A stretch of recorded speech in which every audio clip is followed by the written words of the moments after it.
everybody, it's Jennifer J. Welcome back to Moving Forward. I am so glad that you are joining me. I have been gone for a little while, so I know it's been a minute. You know, the last time I recorded, I was headed to Africa. And so I did go there and do the mission trip. We were gone 11 days and it was really cool, you guys, I have to tell you. So we had 11 Americans come from all over the place. So we had some from Arizona, some from Portland, Oregon. We were from North Carolina and St. Louis, Missouri. So just all over. And we met in Atlanta, Georgia. And then we went from there to Amsterdam and then to Nairobi and then on to Kenya. And so we had 32 hours of travel. 21 of those were actually in the air. The rest was, you know, layovers and customs and getting bags and all that, but still 32 hours of travel. When we arrived, we got there in the middle of the night, so it was awesome because we could go straight to bed. So that was great. So we went to bed and we slept about 6 hours. And when we got up, we went to an orphanage. And this orphanage is the only one in Mombasa, Africa. And it is a Christian couple who just felt the call of God to take in abandoned children. And so they take in kids. We asked them how they get the kids, and they said the police bring them to them. But also, sometimes people just know of them, and so if a mother can't keep a child, and she might take it there. But these kids are up for adoption. We got to see where they live. It's very crowded, and they're very poor, but they are doing everything they can do for those kids. And they've been offered jobs that pay a lot of money in Nairobi and stuff, and they have said they're not going to take those jobs.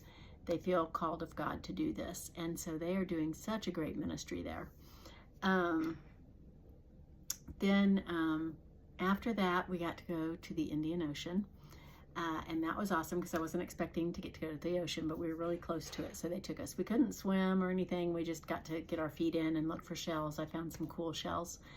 But just to be there, the amazing expanse of the ocean, and the fact that, you know, the Bible says God told the ocean, you can only go this far.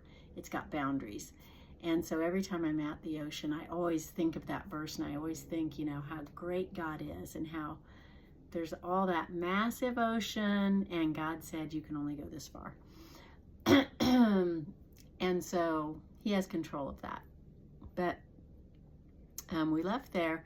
The next day we went to a church. We taught over 100 kids in Sunday school for 3 hours. It is not like America. They were in one room, all ages in one room, because you could either be under the roof, which had shade, or you could be outside in the heat of the day. And it's summertime there, so it was hot. It was very hot. So we taught all the kids, of course, under the roof in the shade, and had a great time. Did the walls of Jericho. If you don't know that story, you can look that up in Joshua. And then we went to schools. We went to several different schools. We went to a Muslim school and a government school, a private school. We went to all these different schools, teaching about healthcare, mostly talking to teenage girls, but we had all age groups. They put on their tribal costumes and did dances for us and sang songs for us. It was so amazing. And then we got to share the love of Jesus, which was also amazing. I had in my classes, just the ones I shared the gospel with, I had 140 students accept Christ. So that is a big, huge praise. And in each school, we got to see what their needs were. One school said they just need chairs. When visitors come, they have nowhere for them to sit. We were in a circle under a tree, eating lunch and talking and trying to encourage them. And they just had the plastic chairs, like 50 cents at Walmart, but they didn't have enough for everybody. So we got to sit down and they all stood up. So they just said they'd like to have more chairs. Such simple needs. But one school, they don't have any water. No water at all. There's no water. The water we saw them washing dishes in was like creek water. It was like mud water. It was dirty. It was sad. It's drought there right now, so they didn't have water. We we bought chickens and took to one of the churches for the women who want to start a business selling eggs. And this is a great opportunity for these women. What we didn't know and what they didn't know. So they said just the week before, the pastor had asked women in the church if anyone would like to start their own business, if anyone would like to have chickens to start their own business. 16 women came forward and said, yes, I want to do that. So they prayed for chickens. They did not know that the very next week when we came, we were bringing chickens. So they got 25 chickens.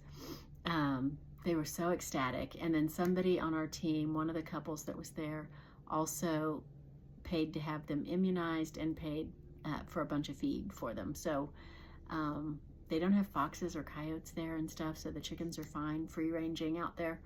But it was really beautiful because these women had no idea. And even the pastor, she said, I didn't know you were bringing chickens. So they were so ecstatic. So that was 16 women that get to start their own business, and that's awesome. 80% of Kenyans actually own their own business, like selling eggs or making jewelry or making brooms or whatever it is. Very few of them work for someone else. So that was a great thing. And then we got to go to our host. They took us to their church on the following Sunday. But in between there, we got to go on a safari. And I've never been on a safari, never dreamed I would ever go on a safari. I was a little intimidated about going on a safari, if I'm honest. They told us we were going to sleep in tents in the jungle, which sounded a bit scary to me. It's really like glamping, so the tents are up on a raised floor, and then they have a roof that's on stilts, and the roof goes over the tent. So they had plumbing in there. There was a bathroom. It was awesome. You had mosquito netting, but it was kind of like a campground. So when you walked down the cobblestone path or whatever, there was just a tent here and a tent there and a tent there. And so it was kind of like 4-H camp or something, if you're familiar with that in America. Most people are familiar with that. But anyway, they have guards and stuff that keep the animals, and they had fencing and stuff, but electric fencing, keep the animals away from the hotel. I don't know what you call it, hotel. But we got to safari 4 different times for 2 hours each time. We saw lions and elephants and giraffe and zebras and gazelle and impalas and baboons, hippos. Oh my goodness, you guys, we saw so many things just out in their element, really close to the road too. The lion actually, one of the women kind of screamed and shut her window because that lioness was really close.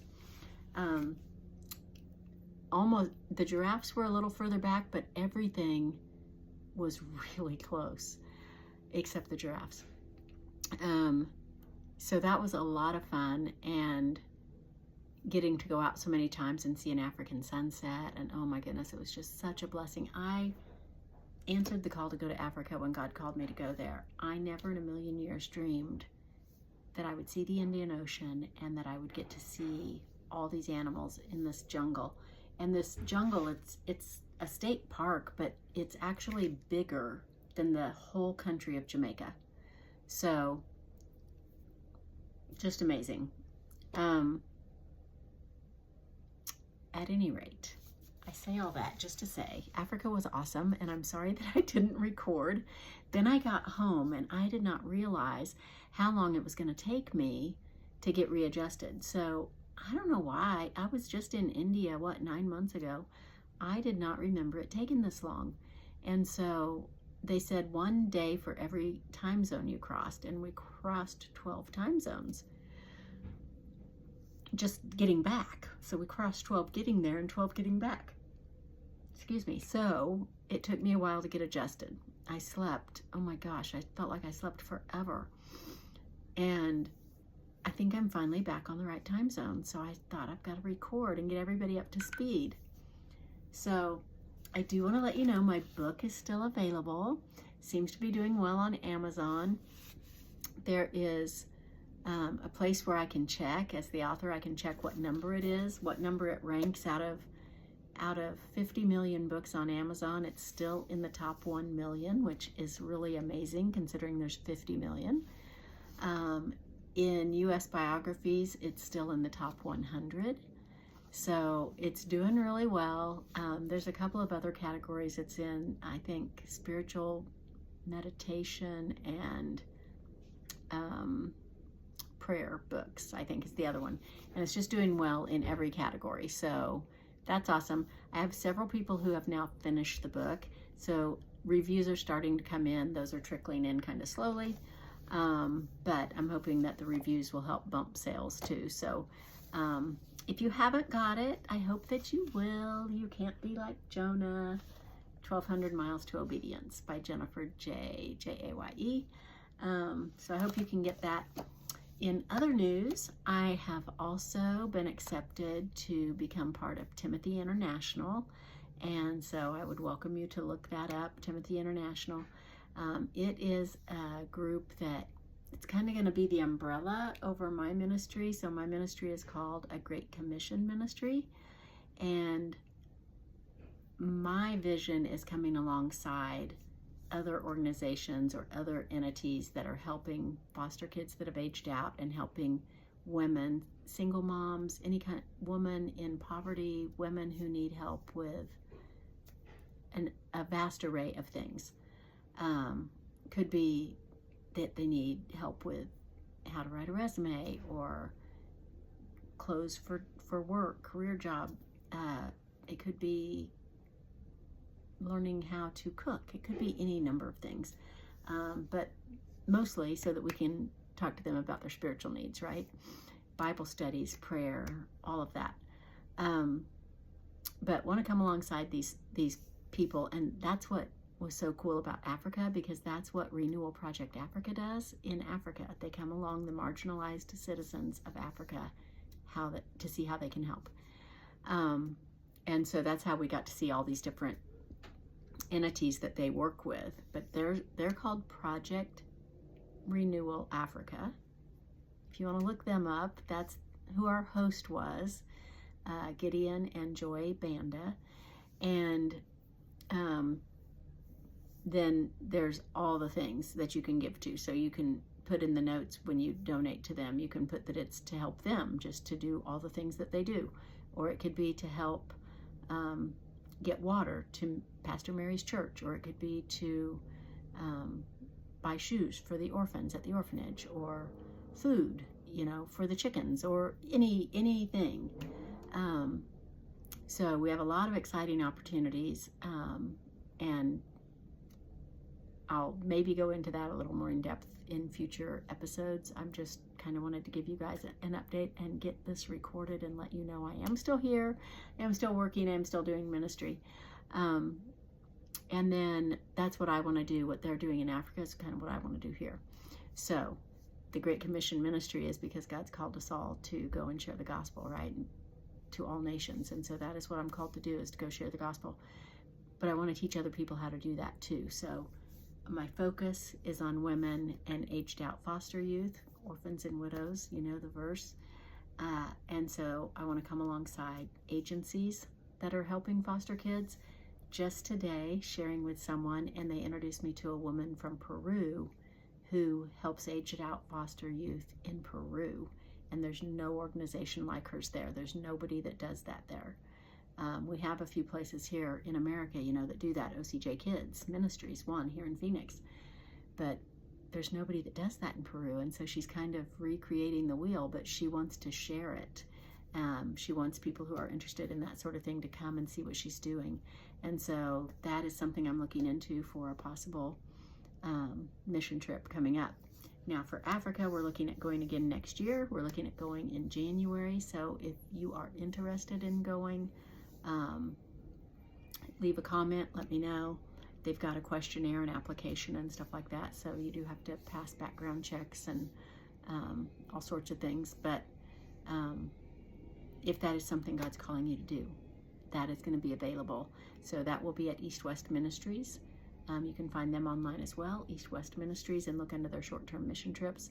It's not going to be listed yet because it's too far out, but you can look under past trips and see some of the things they've done.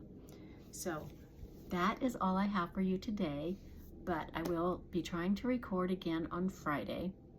I used to put them out on Monday and Thursday, so it might still come out on Monday or Thursday, but I'm going to try and start recording every Tuesday and Friday, so cross your fingers. What else is new? Timothy International is brand new, so I don't even have much information to give you on that. Oh, I started to say they're going to be the umbrella over my ministry, so donations can be made there. They'll handle all my money. I don't have to worry about sending out tax forms or any of that. They'll do all that for me. They have ministry opportunities there that I can partner with them to do.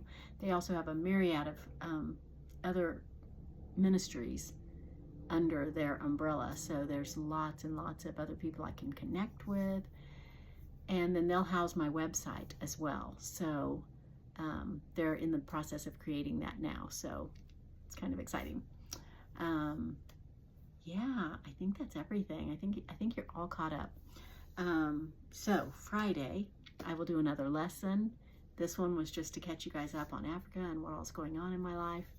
And then Friday, I might not post it till Monday because I want to get back on my regular schedule of Monday, Thursday. So I probably won't post it till Monday, but we'll do another lesson then. So I look forward to it, and I would love to hear your comments, you guys, especially if you've read the book or even if you've just ordered it.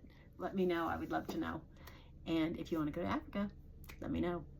All right, I'll talk to you. Bye, guys.